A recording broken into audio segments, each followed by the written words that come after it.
Senhor, meus irmãos, boa noite, tudo bem? Como vocês estão? Como tem passado desde a última quinta-feira para agora?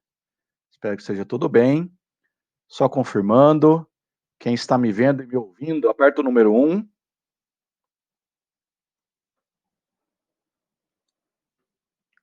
Ótimo. Deus abençoe. Irmã Lívia, Alencar, irmã Melina, está com a gente já, pastor Davi, irmão Marcelo, irmã Denise. Hoje a Denise chegou na hora, hein, Denise? Que bom, hein? Chama a mamãe para estudar com nós também. Maline, Deus abençoe, sempre aí pontual, Molivaldo também.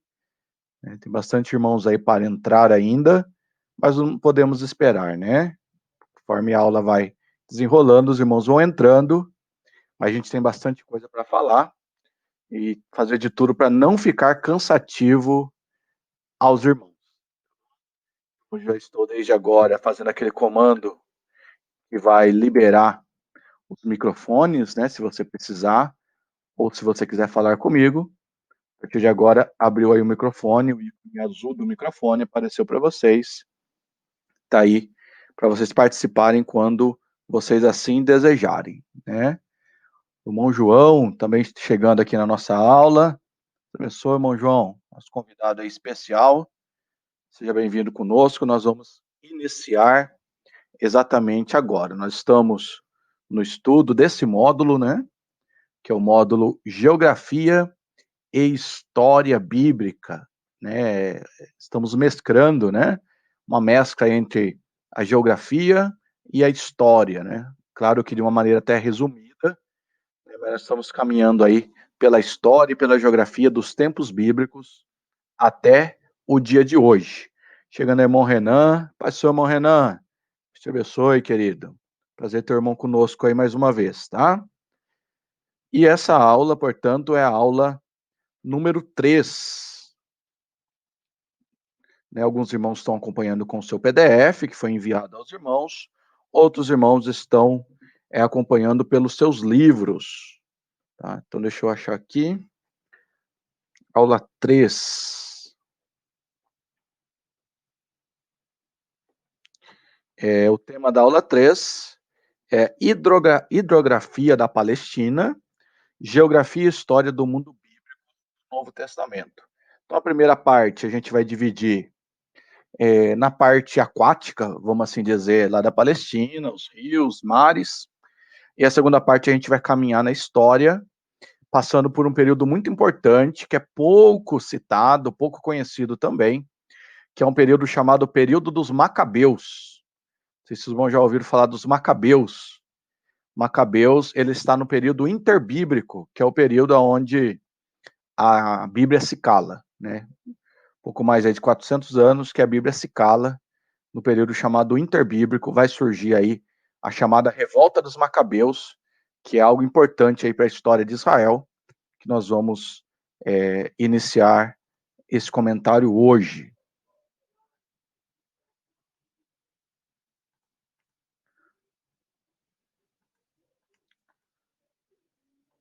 Então nós vamos aí, capítulo 1, mares, capítulo 2, rios, capítulo 3, período interbíblico. Todo mundo está vendo meu slide aí em minha tela? Plano de aula, aula 3. Dá para ver? Quem confirma aí para mim se dá para ver? Beleza, ótimo, tá? Então, dependendo de onde você estiver, dá para você puxar e aumentar aí esse plano de aula, essa tela você consegue aumentar. Pode jogar minha imagem menor ou tirar a imagem minha da tela, ficar com o plano aí do compartilhamento da minha tela, tá aí do chat, que é importante os irmãos participarem aí a qualquer momento, tá bom? Então fique à vontade aí para escrever, eu falo um pouquinho, olho no chat, tá? Falo um pouquinho, olho no chat. No celular é mais difícil, porque você não tem tanto espaço para trabalhar, né, irmão Renan? Então, quem tem um computador, um notebook é melhor, mas foca aí principalmente aí no som, tá? E no chat, para vocês irem participando, vai colocando as suas perguntas, vai comentando, quanto mais você digitar aí, gasta o dedo, melhor fica a aula, tá bom? E não fica tão cansativa também, fique à vontade para participar, ok? Tudo certo, então? Então, antes da gente efetivamente aqui iniciar, nós vamos pedir que o Senhor nos abençoe por mais um dia, nos abençoe por mais uma vez. Senhor Deus bondoso, em nome de Jesus, nós te glorificamos nesse instante, nesse tempo tão precioso que o Senhor nos dá, ó Pai. Tempo de aprendermos a tua palavra, tempo, ó Deus, de nos enriquecermos do conhecimento. Que o Senhor tire toda a nossa dificuldade, Deus, que o teu Espírito Santo ilumine a nossa mente mais essa noite, nos dá desejo de aprender, ó Pai, nos dá ânimo, nos dá força. Os dias são trabalhosos, Senhor, mas o Senhor é poderoso para nos abençoar, ó Deus.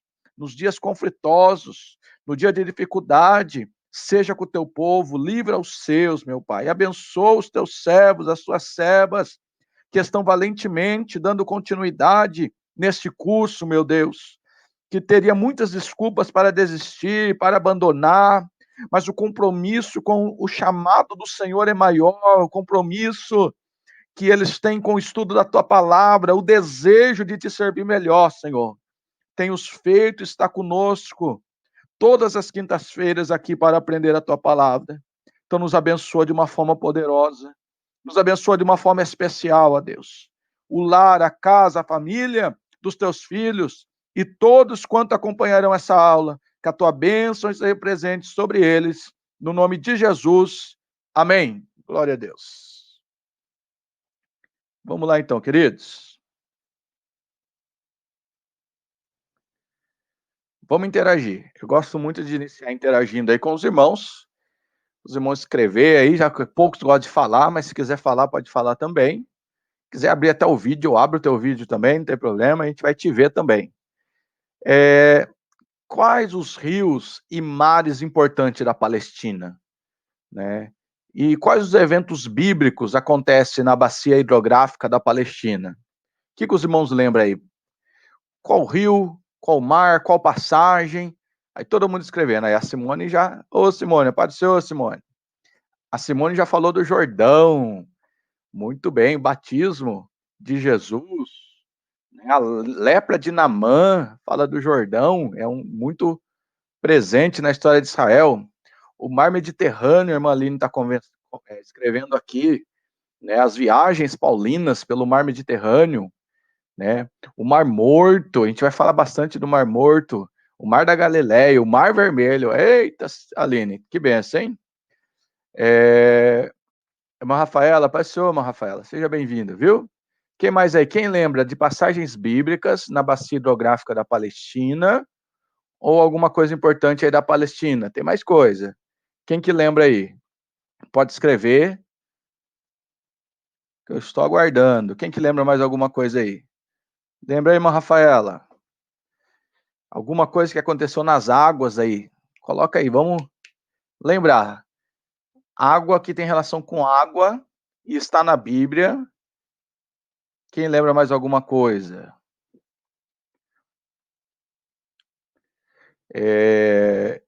A irmã Aline, ela falou do Mar da Galileia, né? Lembra? Quando vem as tempestades, os discípulos ficam apavorados, né? Tem 2 eventos de tempestades, onde os discípulos pensam que vão morrer, e eles estão no meio do Mar da Galileia, não é? Então são eventos aí que acontecem no mar. A travessia do Mar Vermelho, o povo de Israel atravessando o Mar Vermelho. Isso, o Lago de Genezaré, que Jesus ele corta o Lago de Genezaré. A gente vai falar sobre isso para chegar do outro lado em Gadara, onde ele vai expulsar o demônio que vai para os porcos e depois Jesus é expulso. Então você vê que tem muitas coisas interessantes dentro da bacia hidrográfica. Então por isso que eu digo que essa aula é uma viagem para a Palestina sem sair do Brasil, né?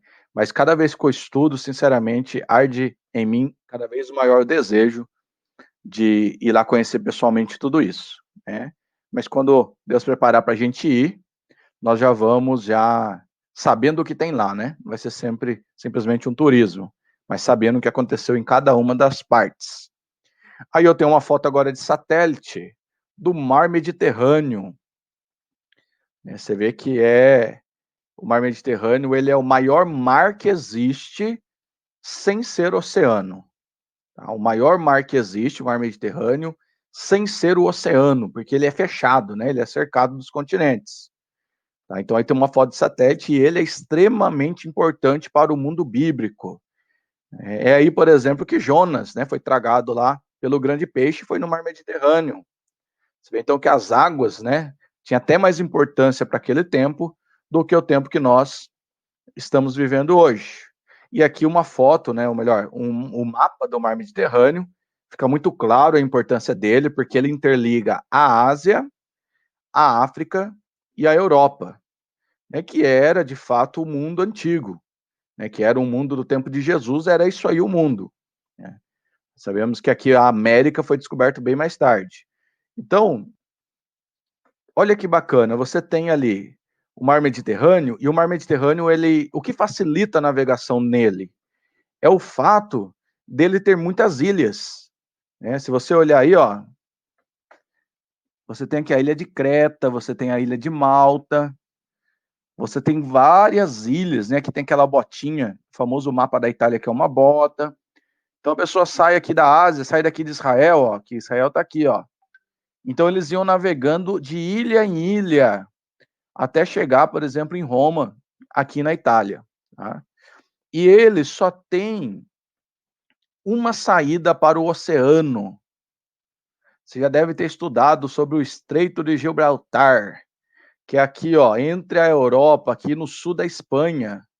É a única saída que eles tinham para o Oceano Atlântico. Pai, senhor Modete, seja bem-vinda.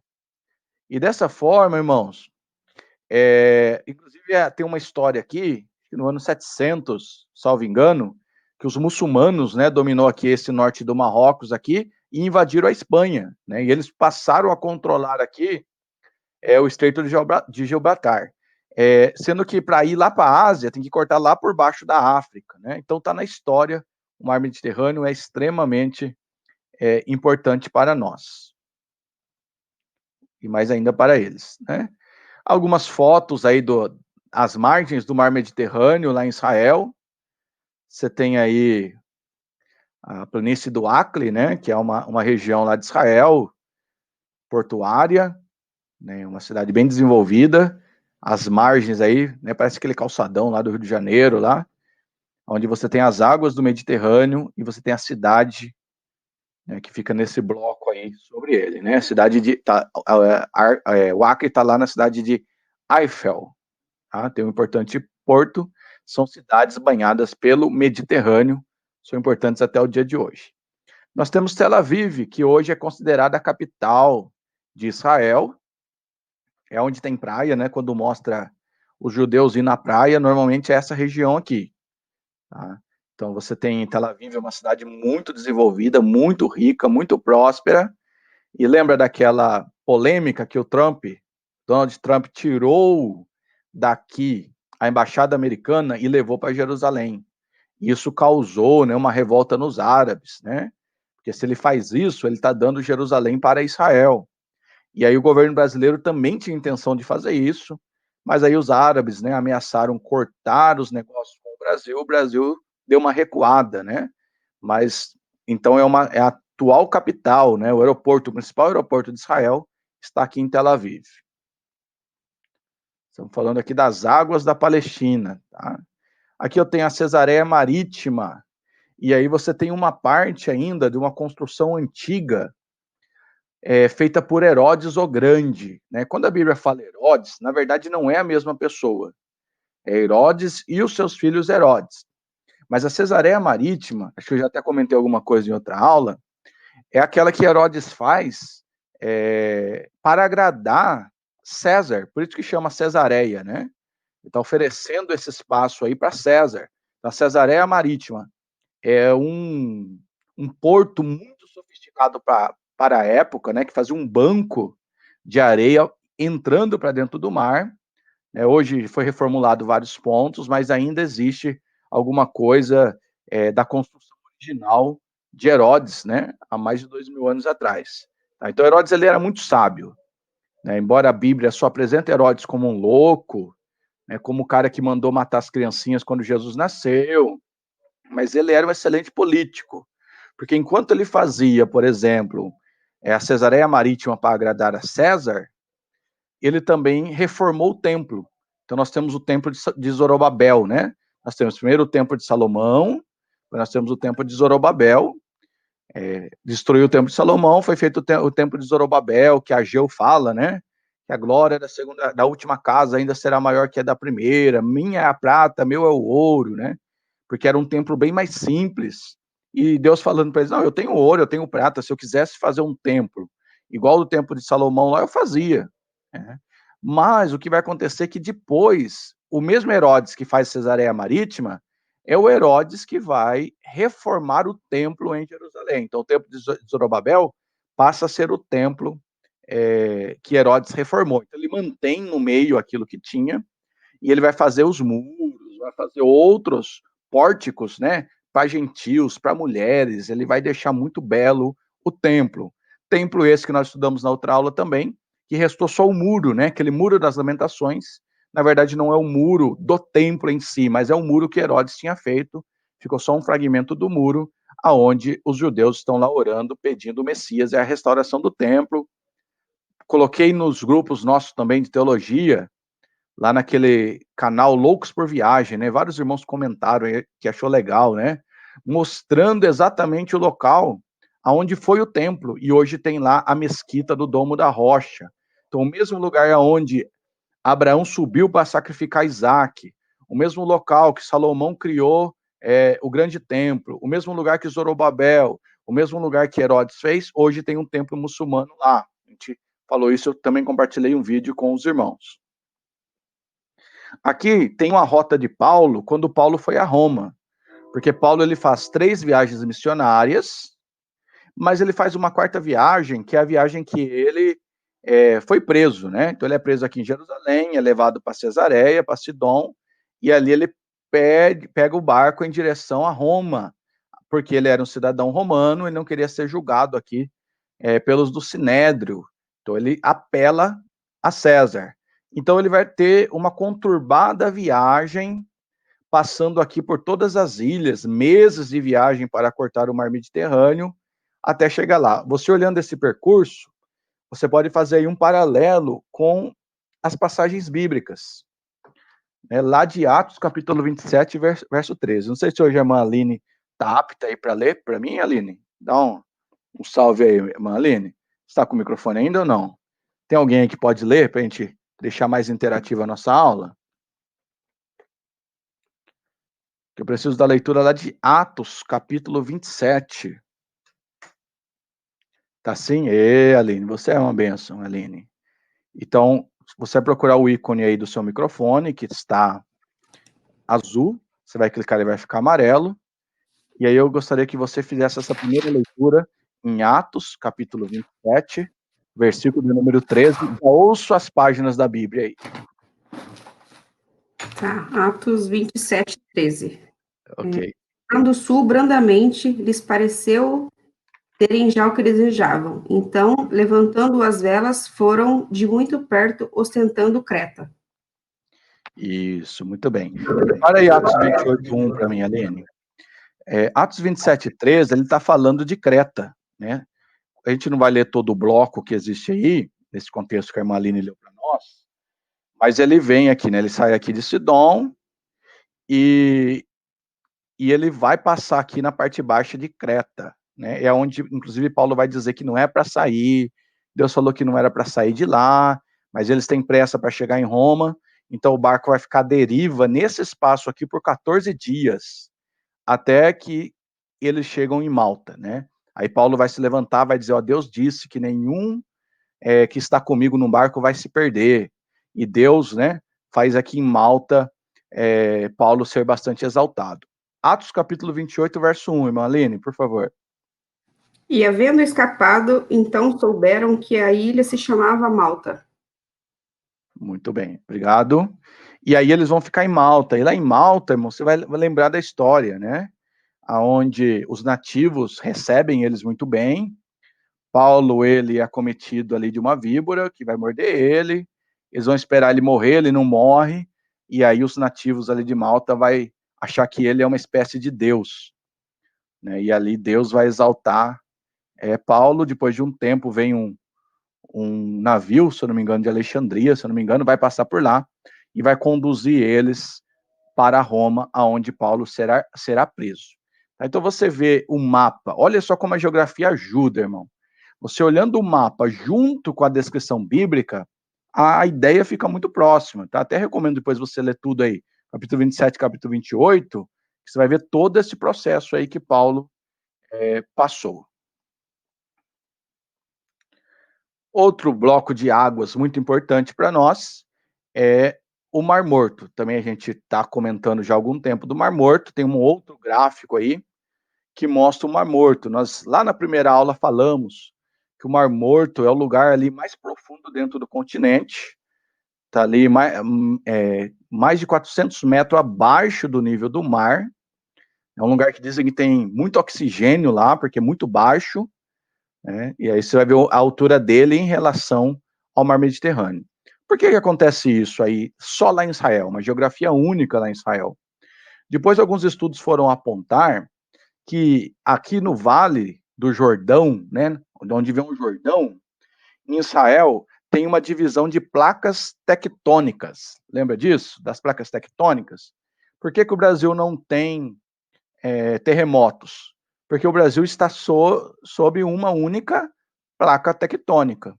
Então, normalmente os terremotos acontecem, né, quando há o choque dessas placas tectônicas.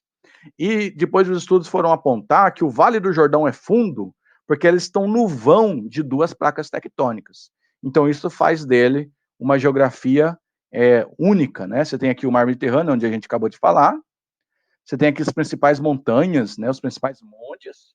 E aqui você tem as montanhas da Jordânia, chamada também de Transjordânia. Então você tem uma outra visão aí. Vamos falar um pouquinho mais do Mar Morto, porque o Mar Morto ele é muito interessante, realmente. Aqui tem algumas fotos do Mar Morto. Essa imagem aqui é muito comum nos vídeos que vem de lá, né? O cara lendo o jornal, deitado na água, né? Diz que consegue até por um período andar sobre ela. Não precisa nem deitar, você anda, você consegue por um pouquinho aí flutuar andando. Tá? E também você tem aqui o barro, né? Que tem no fundo do Mar Morto. Chama Mar Morto porque não tem vida, não tem peixe. Né? A quantidade de sal, ela é 10 vezes maior do que o normal. Salvo engano, se não me engano, o sal normal no mar normal, cada 1 litro de água salgada, água do mar, tem 33 gramas de sal. No Mar Morto, de cada 1 litro, são 333 gramas de sal que tem. Então é muito sal. E dizem que esse barro aí que eles usam para cosmético, para limpeza de pele, é até importado, mandado aí para o mundo todo, mas dizem, quem já foi lá, já ouvi falar que não tem um bom cheiro, mas que hidrata a pele, que é muito bem e tal.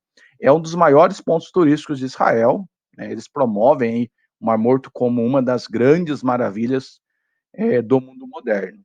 Né? Você tendo o nosso material, lá na página 66 e 67, você vai ter mais informações referente ao Mar Morto, né? Falando lá do Talmud, a extensão dele, a largura. E um fato curioso do Mar Morto, que se une à questão bíblica, é que essa questão de ter o sal, muitas vezes é interligada com a questão da destruição de Sodoma e Gomorra. Não sei se alguém já ouviu isso. Que não se sabe exatamente onde é Sodoma e Gomorra que Deus destruiu. Só que há fortes indícios, e muitos estudiosos vão apontar que a região do Mar Morto era a região de Sodoma e Gomorra.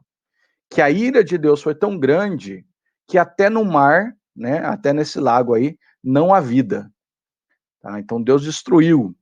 E aí você vão associar aquela estátua da mulher de Ló. Né? Então, tem uma relação aí com a destruição. Aqui você tem uma imagem do fundo do Mar Morto, e você vai ver que no fundo do Mar Morto existem colunas, blocos de sal. Então não é só sal que está solto na água, como a gente conhece normalmente, mas existem colunas de sal no fundo do Mar Morto. Dessa forma, reforçando a ideia que Sodoma poderia inclusive ser exatamente nesse lugar aí, tá? Que depois foi tomado do Mar Morto. Hoje também se sabe que o Mar Morto tem bem menos água do que tinha antes. Deixa eu ver se eu tenho outra imagem aqui. Ó, essa montanha aqui, ela está na beira ali do Mar Morto. Inclusive, tem um link aqui, depois você clica, você assiste, desse pedaço de terra aqui, ó, eles falam que é a mulher de Ló, tá? Mas dificilmente será, tá? Porque ela não iria correr pelo alto do monte e tal. Mas o pessoal fala que tem aqui como se fosse uma mulher e que poderia ser a mulher de Ló. A nossa Bíblia, ele traduz como estátua, né? Que ela se transformou numa estátua de sal. Mas a palavra original ali hebraica não é estátua, é coluna. Ela teria se transformado em coluna. Então imagina Deus transformando as pessoas de Sodoma em coluna. Então aí bate com o relato aqui das colunas de dentro do Mar Morto. Tá? E sabe-se também, como eu estava falando, que o Mar Morto ele está secando. Por quê? Com o aumento da população, estão usando mais água do Jordão. Então antes ia muita água para o Mar Morto. Mas agora, com a agricultura, com o aumento das pessoas, já não chega tanta água no Mar Morto. Então, ele vai baixando, né? Diz que cada vez ele está reduzindo mais. E aqui, se você entrar nesse vídeo aqui, você vai ver que tem uma estrada que passa aqui perto. E há relatos que antes a água cobria essa estrada e chegava na altura aqui dessa montanha. Diz que tem um marco lá que os ingleses, há muito ano atrás, vieram de barco e fizeram a marcação. Tá? E aí, essa marcação já está ficou lá em cima na montanha. Então, sabe-se que o Mar Morto, cada dia mais, ele vem se secando. Inclusive, nós temos aí essas fotos, embora não está numa boa qualidade, mas ele mostra aí fotos do Mar Morto de 1972 a 2011. Tá? Você consegue ver a minha seta aí, ó. E sabe-se que aqui nessa parte sul do Mar Morto é onde tem um monte de hotel, né? As pessoas se hospedam aqui no fim do Mar Morto. O que acontece? Aqui vem o Jordão, ó, e cada vez mais ele está recebendo menos água. Então já precisa, para pegar daqui e jogar para cá, precisa de bombas de água para bombear a água de um lugar para o outro, porque o Jordão cada dia mais ele está mais raso, cada dia mais ele está se secando. Tá? Então eles, para não perder o turismo, para não ficar aqui obsoleto os hotéis daqui, eles estão fazendo esse bombeamento, trazendo a água daqui para essa parte principal aqui do Mar Morto. Certinho até aí, gente? Tá tranquilo? Tá fácil aí, Renan? Tá aí com a gente? Denise, tá fácil? Tá gostando? Tá interessante? Modete tá acompanhando aí? Muitas curiosidades, né? Vamos lá. Agora aqui eu tenho as cavernas de Qumran. A caverna de Qumran, irmão, tem uma relação com a gente muito grande. Tá? As cavernas de Qumran, ela tem um fator do cristianismo extremamente interessante que eu vou contar aqui a história para você. É isso aí, irmão Renan. É para isso mesmo que nós estamos aqui, hein? Fico feliz. Gostei do seu comentário. Essa das colinas do Qumran. Muitas vezes você vai encontrar, principalmente hoje na internet, as pessoas dizendo que a escritura sagrada ela foi alterada. Né? Tem até um irmão aí de Hortolândia, o irmão me aconselharam até excluir ele do meu Facebook, né? É um irmão pancada mesmo. E vira e mexe ele discutia comigo, falando em relação à Bíblia, que eu acredito em Cristo, mas eu não acredito na Bíblia, sabe, esse tipo de conversa. Né? E porque ele alega, né, existe essa linha que alega que foi alterado a Bíblia ao longo dos anos. Poxa, primeiro, se eu não acreditar que Deus é poderoso para preservar um escrito, então Deus não é poderoso para fazer mais nada, não é? Se esse é o testamento dele, o legado dele para nós, Deus é poderoso para preservar a Bíblia. Então nós cremos no poder sobrenatural. Mas para esses, nós temos aí as cavernas de Qumran, que vão fortalecer a ideia que a Bíblia não foi alterada. Tá? E eu conto agora a história aí para vocês. Tá? Existe aí, se eu não me engano, são 14 cavernas nessa região. Essa caverna é uma das que mais aparece nas fotos, nas bíblias de estudo. Ela foi descoberta aí nos anos 40, olha só, 1947 mais ou menos, até 1956, foi que ela foi explorada, essa caverna. O que aconteceu? Um rapaz, né, inclusive chamado Mohamed, um menino, né? A família de beduíno que mora no deserto, né? Essa é uma região desértica, bem no sul ali de Israel, próximo do Mar Morto, né? Às margens do Mar Morto ali. E esse menino perdeu as cabras, né? Até parece a história lá de Saul e Samuel, né? E ele saiu buscando as cabras da família. E esse menino, né, 12, 13 anos, ele ficou curioso, né? Ou melhor, pensando que a cabra poderia ter entrado em uma dessas cavernas, né? Uma série de cavernas que tem aí. E ele começou a ir em cima dessas cavernas e jogar pedra lá dentro, para ver se o animal, as cabras, saíam. Quando ele chega em uma dessas aí, ele taca a pedra e ele ouve um barulho de alguma coisa quebrando. Então ele acha que tem alguma coisa lá, mas ele tem medo, volta, chama o irmão dele, que é um pouquinho mais velho, e fala que lá dentro daquela caverna ele jogou a pedra e quebrou. O que acontece? O irmão dele entra dentro da caverna, eles eram daquela região, e ele vai encontrar jarros como esse, que está mostrando aí na imagem para vocês. Dentro dos jarros, pergaminhos como esse que eu estou mostrando aí. Eles retiraram os pergaminhos, achou que valia algum dinheiro, né, os jarros, os pergaminhos, foi para a feira, vendeu na feira, e eles abandonaram, ficou lá parado um tempo, né? Ó, pensa aí, 1947 isso. Até que um pedaço desse pergaminho vai chegar na mão de um estudioso em Jerusalém. E ele compra um pedaço desse pergaminho e ele vê que aquilo não é simplesmente um pergaminho antigo. O que está ali é um pedaço da Bíblia, é um pedaço do Velho Testamento. Então, eles vão lançar ali um desafio aos beduínos que encontrassem mais esses pergaminhos, que eles pagariam por ele. Só que aí o tiro saiu pela culatra. Por quê? Grupos de beduínos começaram a entrar nas cavernas e achar os rolos. Como eles achavam em grupo, o que eles faziam? Rasgavam os pergaminhos e davam um pedaço para cada um vender o teu pedaço. Com isso, acabou estragando um monte de pedaço desses pergaminhos. Qual que é a importância desses pergaminhos? Estou com a pergunta aí. Quem escondeu os pergaminhos? Eu vou falar. Mas, mais que isso ainda, qual é a importância de encontrar esses pergaminhos? Malívia. Você vê que a inocência e a ignorância, né? Mas Deus, você vê como Deus preserva. Esses pergaminhos, eles foram colocados lá mais ou menos 200 antes de Cristo. 200 anos antes de Cristo. Estava na época ainda do Império Grego. Não estava nem surgindo o Império Romano ainda. 200 antes de Cristo. Foram colocadas lá. E foi encontrada a partir de 1947 até 1956 foram encontrados. Quer dizer que eles ficaram lá praticamente aí 2.000 anos escondido lá. E o que isso significa? Se você fazer uma pesquisa no Google, olhar muito material, você vai ouvir falar dos pergaminhos do Mar Morto. Isso é um recurso, um argumento muito forte contra as pessoas que duvidam da Bíblia. Por quê? As cópias que as pessoas tinham da Bíblia, tá?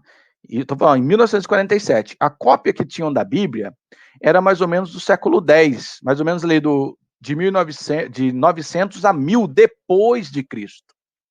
Então, na verdade, os originais bíblicos se perderam todos. Esses originais são chamados autógrafos. O que nós temos hoje são cópia da cópia da cópia da cópia. Então, a cópia mais antiga que eles tinham era do ano 900 depois de Cristo. E eles já estavam, né, em 1947. Então, alguém vai dizer, não tem registro dos templos bíblicos, porque se perdeu tudo. Logo, se deduzia que foram alterados esses que nós tínhamos, né, que o pessoal do século passado tinha em mãos. Quando juntou os pedaços do pergaminho, por exemplo, o livro do profeta Isaías, foi um dos encontrados praticamente inteiro, e se comparou o que foi achado 200 antes de Cristo com o que eles tinham 900 depois de Cristo, tá? Isso já em 1947, descobriu que o nosso texto, a Bíblia que nós tínhamos, era 98% igual às achadas no pergaminho.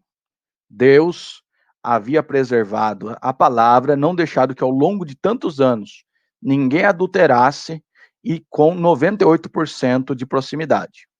Ah, professor, mas e esses 2%? São coisas, mudança de parágrafo, ponto, acentuação, ou são pontos descritivos que não têm relação com a doutrina bíblica. Isso faz com que a gente tenha certeza que a Bíblia que nós temos hoje, do Velho Testamento, é a mesma de 200 antes de Cristo. Então nós temos segurança para falar que a Bíblia, sem contar que é possível ainda que se ache outros pergaminhos em outros lugares que provam que a palavra de Deus não foi adulterada. Tá? Se você quiser saber um pouquinho mais, coloquei aqui o link de algumas reportagens do YouTube para vocês verem com detalhes o local onde foi achado, as escavações, tudo que foi colocado lá. No nosso material, lá na página 89, está falando um pouco de um grupo chamado Essênios. Lá na 89 do nosso material diz assim: os essênios, embora não são citados no Novo Testamento, tiveram uma importância muito grande, pois se dedicavam à observância de cerimônias e a produzir cópias de livros da Torá e outras literaturas judaicas. Quer dizer, não foi só encontrado lá a Bíblia, foi encontrado outras literaturas, tá? Pedaços da Torá e tudo mais. Quem guardou lá no Mar Morto possivelmente foi esse grupo, os essênios. Frustrados com os rituais que se faziam no templo, desde a abominação de Antíoco Epifânio, guarda esse nome que eu vou falar dele, em 160 a.C., retiraram-se para as proximidades do Mar Morto e ali se tornaram uma comunidade monástica e sectária. Então, os essênios, se fosse hoje, seriam os crentes mais radicais dos essênios. Eles viram que lá em Jerusalém o templo estava corrompido, o povo não estava mais fiel a Deus, e falou: quer saber de uma coisa? Nós vamos sair daqui, nós vamos morar no deserto. Possivelmente, tá uma linha muito forte que diz que João Batista, né, João o Batista, o que batizou Jesus, era um essênio. Porque a Bíblia narra que ele vem do deserto. E os essênios é um grupo que foi para o deserto para não se misturar com as outras pessoas, né? Então é possível que o pai de João Batista, Zacarias, teria levado o menino, como esse menino era oferecido a Deus, ter deixado que ele crescesse ou passasse um bom período da vida dele no deserto, próximo ao Mar Morto, no grupo dos chamados essênios. Quando o Império Grego começou a perseguir os judeus, eu vou detalhar essa história daqui a pouco, começou a mandar rasgar as cópias que eles tinham do pergaminho. Tá? Então, Epifânio, ele ordena que seja destruído as coisas, os registros judaicos. O que os essênios fazem? Vai para a montanha e começa a tirar cópias. E esconder essas cópias com medo do Império Grego destruir todas as cópias que eles tinham da lei e tinham do pergaminho. Então, os essênios fizeram isso e acabaram fazendo um favor para nós de confirmar que a Bíblia deles era exatamente a nossa Bíblia que nós temos hoje. Tá? Tudo isso tem o poder de Deus, o agir de Deus, como eu sempre tenho falado, né? Deus é o dono da história, né? Ele construiu a geografia e ele é o dono da história. Tá? E aí você vai juntando os pedaços da história, você vê como que Deus comanda e domina todas essas coisas. Tá? Então fica aí o relato dos pergaminhos do Mar Morto, mas depois eu vou voltar na história dos essênios ainda, vou falar um pouquinho mais para frente, tá? Vai comentando aí, gente. Glória a Deus, né, irmã Melina? Deus é poderoso mesmo. Também eu quero contar aqui para vocês a história da Fortaleza de Massada. Hoje eu estou parecendo o tiozão da história, né? Contar aqui a história, mas podem reproduzir essas histórias, irmão. Leiam mais sobre elas, né? A gente sabendo que ela existe, é interessante você aprofundar e compartilhar isso com as pessoas. Você vê que as pessoas gostam muito de conhecer tudo isso. Isso, irmã Lívia, correto. A Fortaleza de Massada também é na região do Mar Morto. Se você olhar aqui o meu mouse, ó, A qualidade da imagem não é muito boa, mas aqui está o Mar Morto. Você tem aqui um lugar quase sem vegetação. Você tem aqui bem ao sul, você tem hoje uma imagem atual de Massada, que é essa montanha aqui, 450 metros acima do nível do mar. Aqui era uma fortaleza, tá? Que era uma fortaleza romana, chamada Fortaleza de Massada. Não sei se alguém já ouviu a história de Massada, mas eu vou contar aqui agora para vocês. Essa fortaleza foi construída pelos romanos, já na época do Império Romano. Então aqui eu tenho uma imagem que reproduz como era essa fortaleza. Tá? Então Massada, o alto da montanha de Massada, era isso aí, ó. Então o que eles fizeram? Aqui tinha um palácio, né? Nessa área aqui, acampamentos para dormir, e eles levaram muita água, muita comida para muitos homens do exército. Então o exército poderia ficar acampado aqui. Se viesse do sul algum tipo de ataque, essa montanha era considerada então uma fortaleza indestrutível, impossível de ser destruída. Então o exército romano ficava aqui alojado.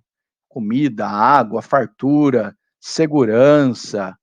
Era impossível de ser invadido esse lugar. Só que nós sabemos que no ano 70 cumpre parte da profecia de Jesus de Mateus 24. Tá? Lá em Mateus 24, tem lá uma profecia de dupla referência, que Jesus, ao mesmo tempo que ele fala para um tempo seu, ele fala para o nosso tempo.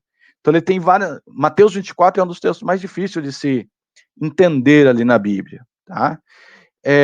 Mas parte do cumprimento é a destruição de Jerusalém no ano 70, quando ele diz, Jerusalém, Jerusalém, não ficará pedra, senão pedra sobre pedra. Tá? Então aquela profecia de Jesus fala da destruição de Jerusalém. Não demora muito para que venha a destruição de Jerusalém no ano 70. Porque Roma começa a explorar cada vez mais Israel. E Roma chega ao absurdo de mandar tirar as coisas do templo que Herodes tinha feito e levar essas coisas para Roma. Aí os judeus falaram, não, aí é demais, não, vai tirar as coisas do templo para levar para Roma, nós não vamos aceitar. Então eles começam uma revolta contra Roma. E é nessa revolta que Jerusalém é destruída, que o templo é destruído, e o ano 70 passa a ser um ano ali de grande tristeza para Israel. Comandados pelo general Tito, que é o filho de Vespasiano, que é o imperador romano da época, eles vão invadir, vão destruir. Vocês querem se revoltar contra a gente? Nós vamos matar todo mundo. E aí cumpre lá Mateus 24. Dessa forma, os soldados saíram aqui de Massada. Tá? Os soldados que estavam aí foram convocados por Tito para ir para Jerusalém, destruir Jerusalém. Então ficou com menos pessoas, uma grande estrutura, mas com menos pessoas. O que vai acontecer? Um grupo chamado Zelotes. Tá? Então nós temos essênios e nós temos os Zelotes. Os Zelotes é um grupo religioso, político também, envolvido com a política, mas eles são ainda mais radical do que os essênios, porque eles acham que dá para guerrear a favor de Deus. Então eles não são só religiosos, eles são guerreiros, são militares em nome de Deus, eles matariam em nome de Deus. Então eles achou que eles poderiam defender Israel, os Zelotes. Quando Roma, né, começou a dominar ali e destruir Jerusalém, por volta do ano 70, os Zelotes saíram de Israel e se apoderaram aqui da fortaleza de Massada. Mais ou menos aí de 71 a 74. Tá? Então a destruição de Jerusalém vai durar muitas etapas durante alguns anos. E como os soldados não estavam aí, os zelotes invadem esse lugar, matam os soldados romanos que tinham ali, que eram poucos, e vai ficar aí em Massada em torno de 600 judeus. Os zelotes fugiram com as suas famílias, invadiram a Massada e ficaram escondidos lá. Tinha água, tinha comida, e eles poderiam ficar anos lá sem serem descobertos. Porém, Roma não ia deixar isso quieto. Quando percebe que Massada foi invadida, vem de novo para Massada para tentar recuperar a fortaleza de Massada. Tem até um filme, Massada, a Fortaleza no Deserto. Tá o link do filme no YouTube, é um filme bem antigo. Quem gosta de filme aí, dá para assistir, né? Embora que eu acho que eu coloquei o link só de alguns minutos, mas possivelmente tem lá no YouTube. Chama Massada, a Fortaleza do Deserto. Eleazar, que é o comandante dos Zelotes. E aqui eu tenho um documentário que mostra a Fortaleza de Massada hoje, né? Até hoje ela é muito visitada. Inclusive, dizem que a formatura do exército de Israel é feita lá em Massada, mesmo com as ruínas que nós temos nos dias de hoje, tá? Mas olha que interessante a história. Quando Roma ela volta, ela vem para esse lugar de novo, que hoje está destruído, era uma fortaleza impossível de ser invadida. Porque eles projetaram desse jeito. Agora eles têm dificuldade de subir. Por quê? Não dava para subir com o exército inteiro aqui, porque era no alto. Diz que tem um caminho aqui por trás que subia um homem de cada vez. Só que se subir um homem de cada vez, tinha 600 pessoas aqui em cima, esse homem seria facilmente morto. Então, os romanos ficaram acampados aqui em volta durante muitos meses, esperando eles saírem. Eles não saíam porque tinha água e comida lá. O que os romanos fizeram? Se você olhar esse pedaço aqui que eu estou mostrando, você vê que, inclusive aqui na imagem, eles retrataram de uma cor diferente. Existe ainda um resto desse pedaço, ó. Os soldados romanos começaram a trabalhar para pegar terra de outro lugar, colocar aqui, para fazer um outro acesso de Massada. Então eles começaram a buscar terra para conseguir entrar nesse lugar. Quando Eleazar, que era o comandante judeu que estava aqui, vê que ele está fazendo isso, ele pega os muros, ó, porque ele é cercado de muros. E ele faz um muro de madeira pelo lado de dentro, pega a areia daqui de dentro e joga entre o muro, gera um muro largo. Entre o muro e a madeira, ele colocou terra. Por quê? Ele sabia que os romanos iam subir aqui, iam bater no muro até quebrar. E é isso que vai acontecer. Depois de muito trabalho, os romanos chegam aqui por esse caminho e começam a usar aquelas máquinas, né, que tem uma tora de madeira que vai batendo no portão. Pá, pá. Só que os romanos batiam no muro e o muro não quebrava. Por quê? Porque Eleazar tinha feito essa bolsa de terra aqui dentro, de forma que amortecia a areia e a madeira, amortecia os impactos daquelas toras de madeira batendo ali no muro.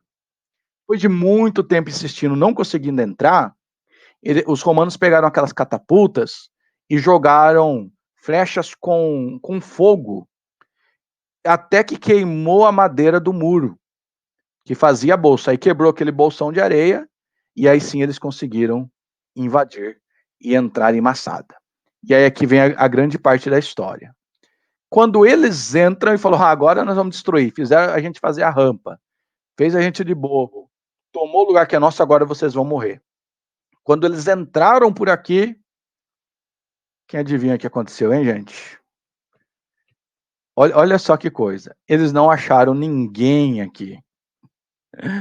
Não conseguiam achar os judeus. Os zelotes não estavam aqui mais. Porém, procurando dentro dos compartimentos, descobriram. Existe até hoje lá, se você pegar esse link aqui, ó, ele tem até hoje lá o local que eles colocaram uma carta para os romanos. E lá estava escrito assim: nós preferimos nos matar a deixar que vocês matássemos nós. Preferimos nos matar do que ver as nossas mulheres violentadas e as nossas crianças escravas do Império Romano. O que eles fizeram? Eles tiraram a sua própria vida. Então, o líder da família matou a sua própria família e depois ele se matou. E eles esconderam os corpos aqui dentro, de forma que os romanos entraram, não tinha mais o que matar, e eles mesmos haviam tirado a sua própria vida. Tá? Então, é um sinal, assim, uma história muito triste, mas também de muita fé desse povo, né? De tirar a sua própria vida, mas não entregar para o inimigo. Tá? Então, se você pesquise mais aí sobre a história da Fortaleza de Massada, que é muito interessante mesmo. Vamos seguir? Vamos falar mais de água. Estamos aí com 50 minutos de aula. Acorda aí, gente. Vamos lá, não distrai aí não. Tá comigo aí, irmão João? Tá ligado aí, irmão João? Molivaldo, tá comigo aí essa galera? Escreve aí, gente. Dá glória a Deus, dá aleluia, escreve alguma coisa aí, não vamos parar o negócio aí, faz o chat rodar. Eu dou aula pro 6º ano, irmão, você vê, eu tenho que voltar o chat que a molecada não para, né? Vai deixando os seus comentários aí, tiver pergunta, acrescentar alguma coisa, vai aí que toda hora eu tô dando uma paradinha e dá uma lida no chat aí, tá? Vamos ver aqui quem mais aqui, deixa eu ver, chegou mais alguém aqui com a gente? São os mesmos irmãos, hoje nós temos menos irmãos logados, né? Menos irmãos, mas os irmãos que estão aí são bem-vindos. Vamos seguir. Agora sim o Mar da Galileia, que foi que a Simone havia comentado conosco aí, acho que é o Aline ou a Simone, a respeito da importância do Mar da Galileia. O Mar da Galileia, ele tem um formato de como se fosse uma harpa, um instrumento musical. Tá lá no hebraico é chamado Kinneret. Então ele é o Mar de Kinneret. Inclusive tem esse monumento aqui, ó, dele, lá em Israel nos dias atuais, tá? O Mar da Galileia ele é muito importante porque atravessa, era um lugar de travessia de Jesus, né? Então Jesus cortava muito o Mar da Galileia. E é importante se dizer que, embora seja chamado Mar da Galileia, ele não tem água salgada. Ele é um lago. Por isso, o Mar da Galileia e o Lago de Genezaré é exatamente a mesma coisa. Tá? Então, uma extensão, então a fundura é aproximadamente de 40 a 45 metros de fundura.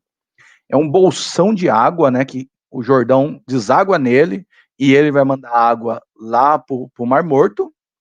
E aqui é um lugar de comércio, hoje é um lugar de turismo, é um lugar onde Jesus chamou os discípulos, né? Foi nessa região aí da Galileia onde Jesus, inclusive, cresceu.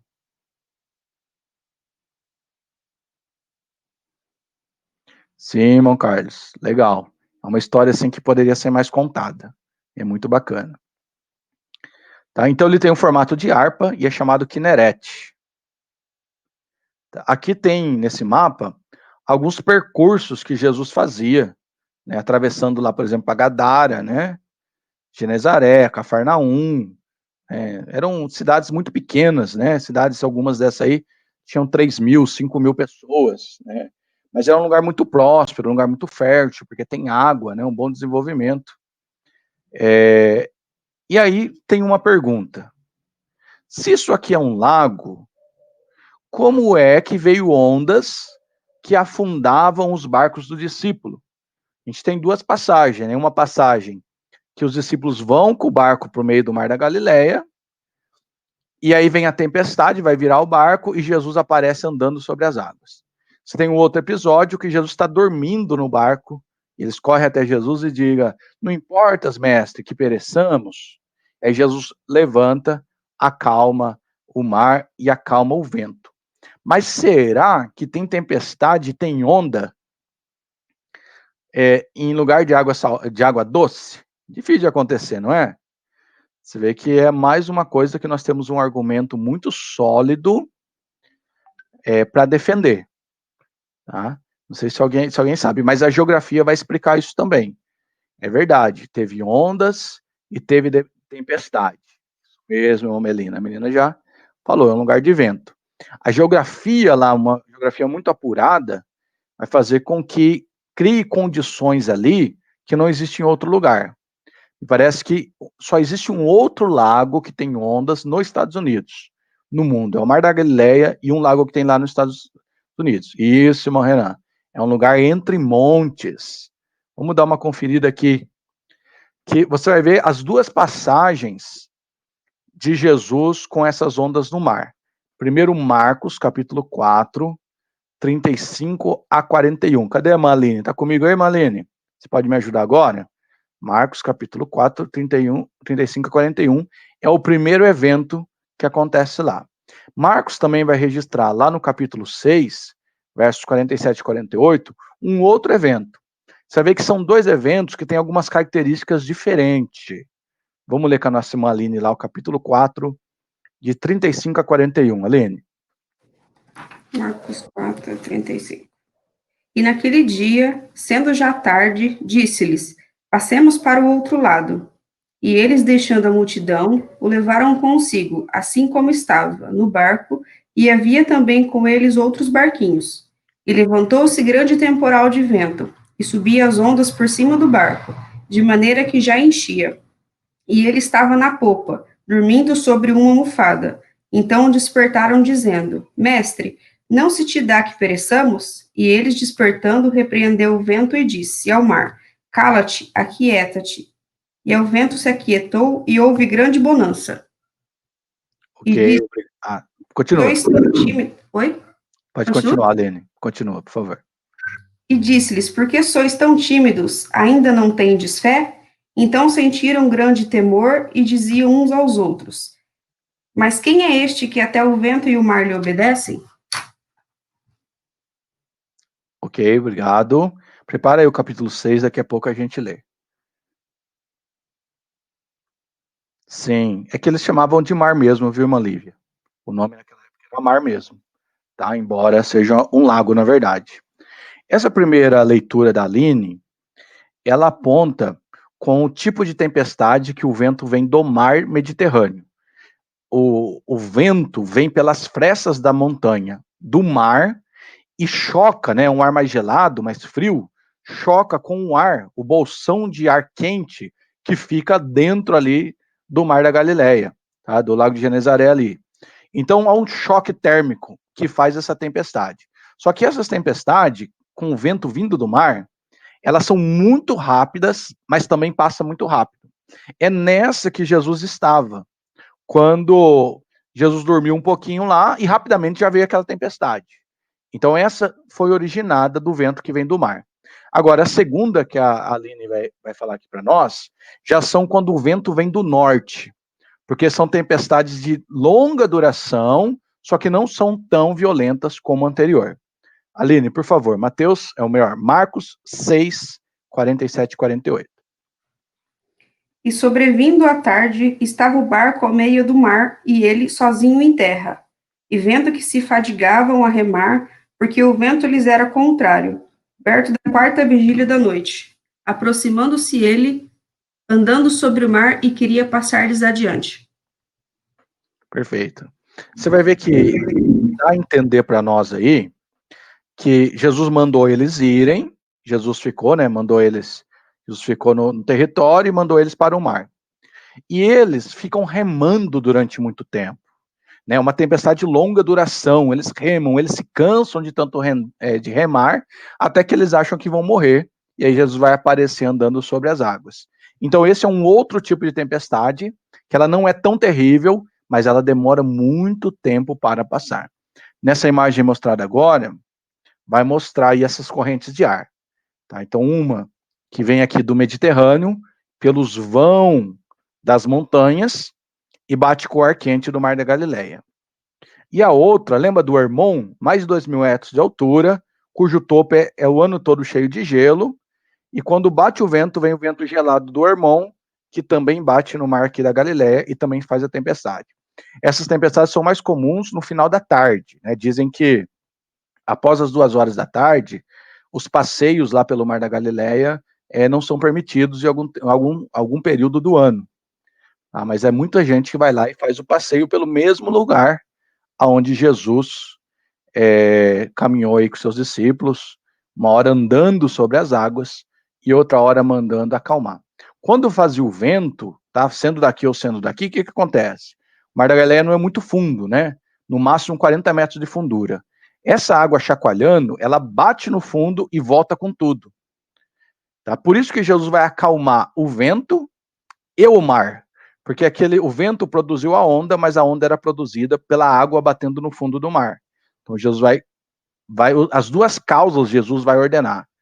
Acalma mar, acalma vento, e aí vem bonança, e aí eles têm uma grande surpresa, né? Já havia visto e ouvido Jesus fazer tanta coisa, mas descobriram que Jesus também é mais poderoso do que a natureza, que ele tinha o poder sobre também o mar e sobre o vento, né? Que é aquilo que o homem sempre dependeu, sempre teve medo, e agora Jesus era maior que ele. Quando eles reconhecem que Jesus só poderia ser Deus para ter esse poder, então eles se dobram e adoram.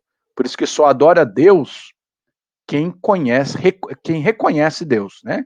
Quem tem o conhecimento que Jesus é Deus pode adorá-lo. Né? Os outros só cantam, mas quem conhece Jesus de fato vai adorá-lo.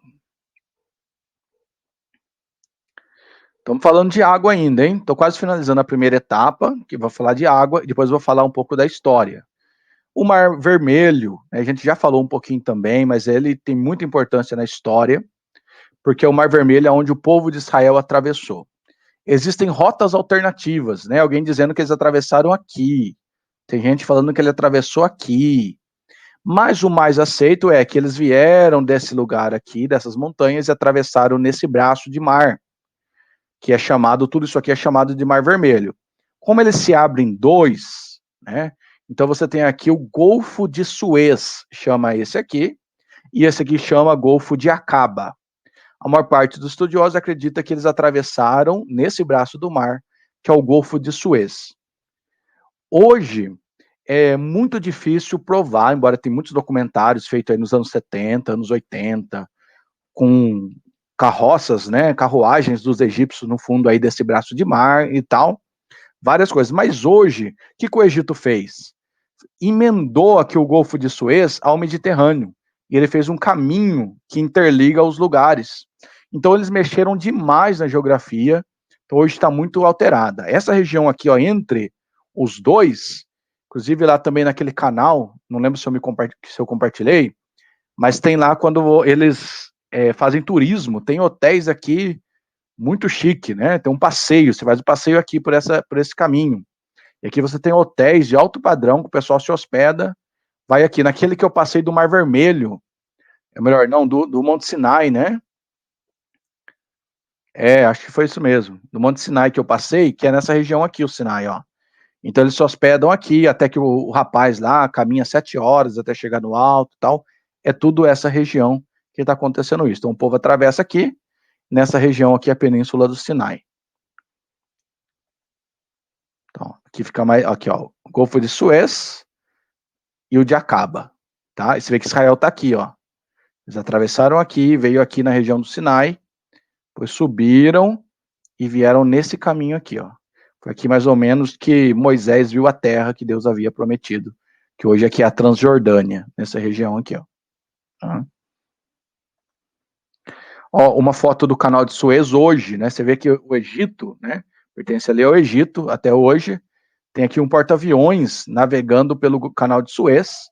Aqui no mapa, ó, mostra o lugar que eles abriram, que parava aqui, eles cortaram e jogou lá um canal de ligação com o mar Mediterrâneo para o Egito ali escoar as coisas dele também, tá? Então eles têm esse canal artificial que foi feito lá. Jesus sabia onde eles estavam no meio da tempestade, né, Renan? Legal. E mais ainda, o problema não é quando você está na tempestade, o problema é quando você não conhece a voz de Jesus.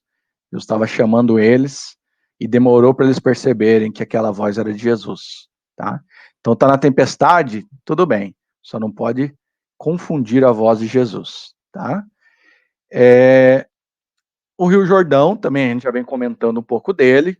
Aqui tem um outro desenho, né? Que o Jordão ele nasce lá, tem as nascentes do Hermon, que é aquele monte de gelo, né? O próprio degelo do Hermon alimenta aqui todo o Rio Jordão. Então você vai ter aqui um lago também que não se fala muito, esse de Rolê. Depois aqui você tem o lago de Genezaré e depois você tem o Mar Morto. Tá? Então você tem aqui uma divisão, uma descrição em pedaços. Tá? Se você olhar no nosso material, página 69 e 70, não vou ler tudo aqui para não ficar cansativo, mas o nosso material, ele faz essa divisão.